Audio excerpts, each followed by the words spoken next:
Good morning. Today, I will discuss artificial intelligence methodologies that were developed at a Nomad laboratory and applied to some timely examples in material science. These methodologies are particularly suited to take advantage, that is, learn from few data, which appears to be the typical case in material science, be it theoretical, computational, or experimental. By few data, I specifically mean few materials, which it could be the case that we have a complex characterization for each material. That is, in some sense, each material carries big data, more or less explicitly.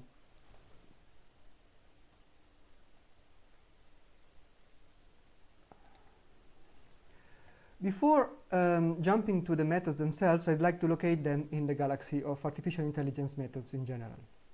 As you probably know, artificial intelligence is a heterogeneous set of algorithms whose common trait is to mimic human intelligence. It includes old-style if-then rules, as well as contemporary machine learning and other less-known techniques such as compressed sensing. Machine learning deals with learning, that is inference from data, of models that improve the more data are fed to them. In general, it is safe to equate machine learning to regularized regression. A recently identified subclass of machine learning contains algorithms that learn a representation, together with the model itself. Loosely speaking, the latter is a set of numerical parameters given a model class. This surging class includes deep learning, but also symbolic inference, which, as you may easily guess, is my topic today. Let me break down the apparently hard-to-chew phrasing. Inference means learning from data. Symbolic hints at the fact that the learned model is an analytic equation. So symbolic inference learns equations from data which are interpretable, as one inspects them and/or uses good old functional analysis to break them down. In general, symbolic inference can learn from few data points, as the effective number of fitting parameters tends to be small. Symbolic inference includes symbolic regression, classification, and a symbolic descriptive rule learning approach called subgroup discovery, which I will talk about towards the end of my talk. Let me start with symbolic regression and classification. The way we tackled it starting back in 2013 is to couple the symbolic idea with compressed sensing, a signal analysis technique that revolutionized the theory and practice for inherently sparse signals. We start with a reasonable ansatz, that is, that a property can be expressed as a linear expansion over a basis set. Since a linear expansion is good for algebra, but might be not flexible enough to map given input features into our property of interest, we consider as basis functions some given, so nonlinear functions of some given input features. Let's say that P is a property of a material, that is, for example, its bulk modulus. We consider as input features, which we call primary, gas phase property of the atoms building material, such as electron affinity, ionization potential, and so on, plus other possible more complex features, such as the lattice constant. The compressed sensing idea comes into play when we look for an expansion where only few of the expansion coefficients are different from zero. That is, we want to sparsify the representation.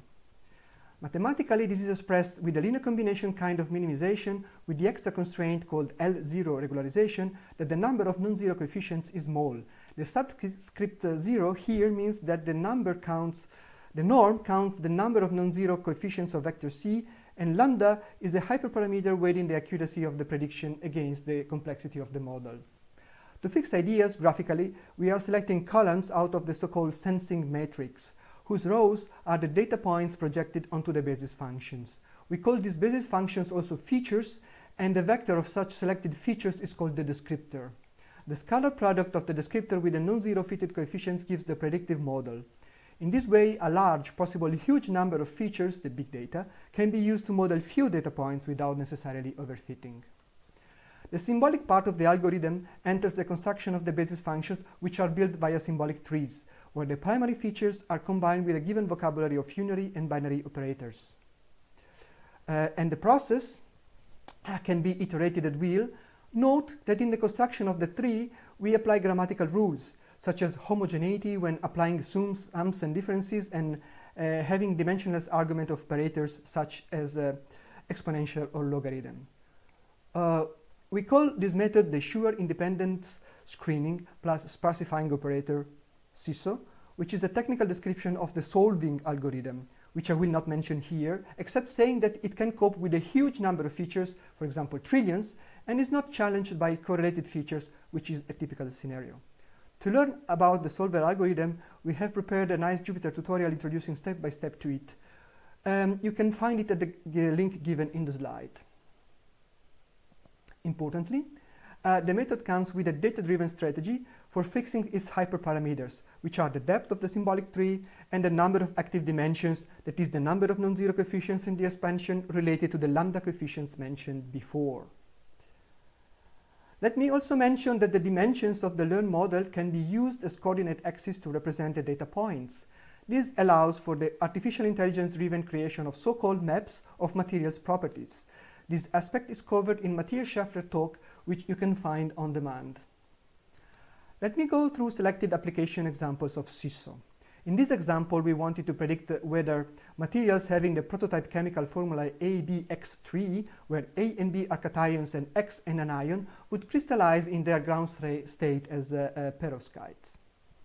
A perovskite has structure characterized by a network of corner-sharing octahedra, BX6, where 8 such octahedra surround a large cation A. The aim of this work was to improve over the famous Goldschmidt tolerance factor, especially when the anion X is not oxygen. The tolerance factor T depends only on the so-called Shannon radii of the chemical elements. These numbers depend on the valence and are tabulated for all elements.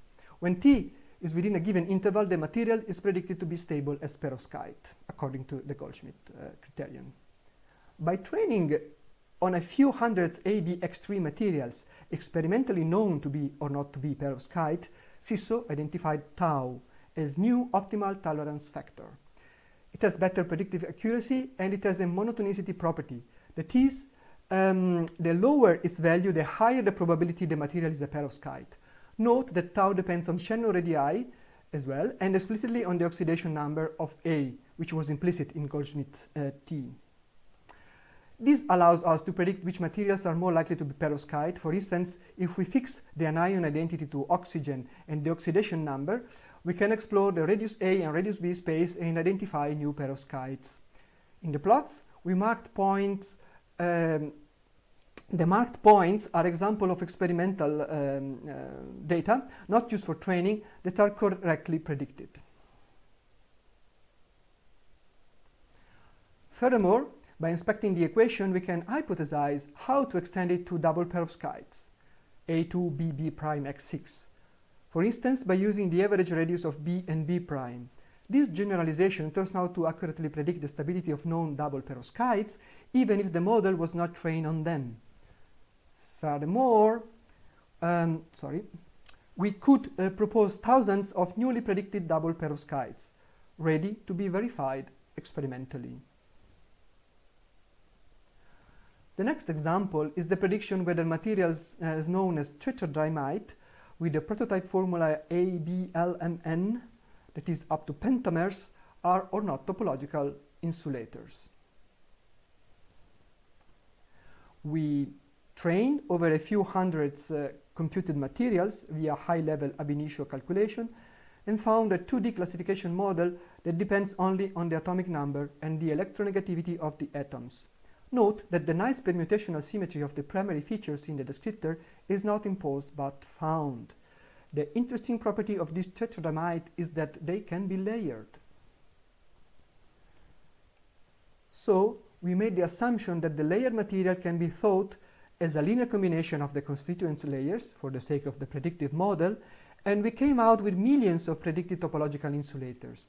The black symbols are the materials computationally verified and all correctly predicted by the model. I now introduce two recent variants or upgrades of the SISO approach. One is multitask SISO, where we are inspired by the concept of multitask learning, where a set of similar models are trained over a set of properties, P1, P2, etc.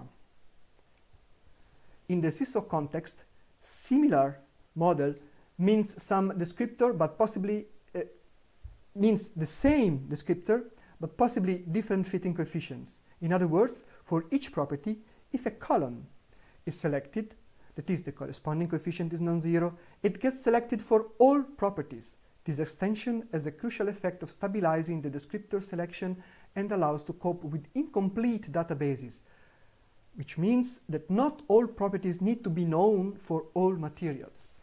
It would be the gray areas in the matrices. Note that the models can be expressed via a list. As you can see, the descriptor is the same, while the coefficients may change. At the same time, one can think the list of properties as depending from another variable, x. And one can write the coefficient c as depending on this variable. I come back to this in a moment. Let me first introduce a simple application example. Let's say we have octet binary materials, and we want to predict which crystal structure they form among a set of candidate structures. Here we have 5 of them. If we target the formation energy of each phase, then each property is a linear combination with the selected descriptor.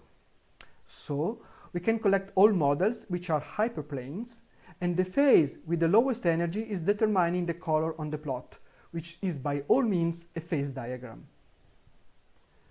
Such phase diagram, here we now see the actual result, the learned result, also allows to inspect whether some phases are actually in competition within the accuracy of the learned model. And therefore, it might be safer to conclude that all such competing phases are likely and could be tested with the reference method. The right plot is a section of the phase diagram along the dotted line, and you can see the stable rock salt phase being in competition with the nickel arsenide phase. So, here the variable x that governs the values of the coefficient c is something capturing the structure. Note that we do not need to specify such variable explicitly, as we just get the coefficients from the fitting. However, if we knew how to map structures into this variable, we could also predict yet unseen phases. This is simpler to understand if we have a variable x that is an intuitive physical control parameter, such as temperature. This is the case of our application to the search for new catalysts for carbon-3 oxidation. In this project, we had very few materials, actually just 9, but each of them characterized at several experimental characterization at various temperatures. This specific application was thoroughly discussed by Matthias Schaffer in his talk. Here, I just want to underline how we can get a set of predicted models, here the selectivity of the reaction, one model for each temperature, but the models also change smoothly with temperature. Here on the bottom right, the coefficients as function or temperature are shown. And therefore, we can predict the selectivity at any temperature within a reasonable range. The second, very recent variant of CISO is what we call the hierarchical CISO. Let us suppose that we want to model a given property with CISO. The complexity of the descriptor property map is limited by the maximum depth of the symbolic tree, which eventually is limited by memory and computational time as the algorithm becomes combinatorially expensive with more depth of the, is combinatorially expensive with more depth of the symbolic tree. Let's now assume that we can identify some intermediate property, which allows for a simpler model from the same input features and that is expected to be related to the more complex property that we are after. The idea is to first model the simpler property and then use the learned model and or its constituents as candidate features to be added to the set of features to learn the complex property. Since, from the point of view of the solver, all features are created equal, the fact that some features come from a previous learning and therefore carry some complexity with them is irrelevant, as the algorithm is only treating numerical evaluation of the features over the materials. Let me show an application. We start from a computational dataset of few hundred oxide perovskite materials, and we wanted to predict the bulk modulus of such materials. We identify bulk modulus as the complex property and the lattice constant as the simple property. Note that the lattice constant is expected to be predicted only by knowing some information on the constituent atoms in their gas phase. as a warm-up, we actually try to consider the lattice constant as both the simple and the complex property. The plot shows that with increasing complexity, the test error of a usual CISO training, the gray and black lines, decreases steadily but slowly. By feeding back as primary features models that are learned by successive application of CISO, we can improve the prediction accuracy significantly. Note that here we are talking about test errors on data not used for training. So this is real improvement of the model on its predictive ability. Now, the plot on the left is the same as in the previous slide. Now, on the right, we have the performance of the model for the bulk modulus, where the accuracy increases when we use also the learn model for the lattice constant as input. So we learn the lattice constant with feedback, the model as a candidate piecewise component of the model for the bulk modulus, and we see what happens. So this model, that is the so the blue one is the one learned by just pure CISO.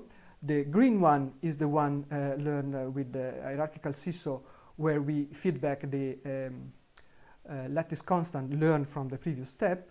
And the pink model is the model where we give the DFT learned, so the ab initio calculated lattice constant as input. So the model is actually performing equally good, and when the model becomes more complex, it is even better performing than the model that is calculated using the lattice constant as input. In the latter case, of course, one would need to calculate the relaxed material to access the quantity, while after the training for the hierarchical CISO, one needs only the chemical formula and the database of atomic features. So the hierarchical CISO seems a very promising improvement of the algorithm. In all applications, the interesting bit is of course the predictive ability out of the training data. Here we look at for materials that are particularly soft. That is, we probe the low bulk modulus region, which is actually scarcely represented in the training. So it's like the tail of the distribution. So the high CISO trained model was able to predict a few materials that have quite low bulk modulus. So we specifically target low bulk modulus. And this is confirmed by calculation performed on the predicted materials. The predictive accuracy is good, I would say. So this suggests a very promising application field for the CISO and hierarchical CISO models in terms of high throughput screening, where the focus is on a good accuracy such that the interesting candidates to be checked by the reference method can be identified, where the screening is at essentially zero computational cost. Stay tuned, because we have more applications on this on the pipeline, but not for today.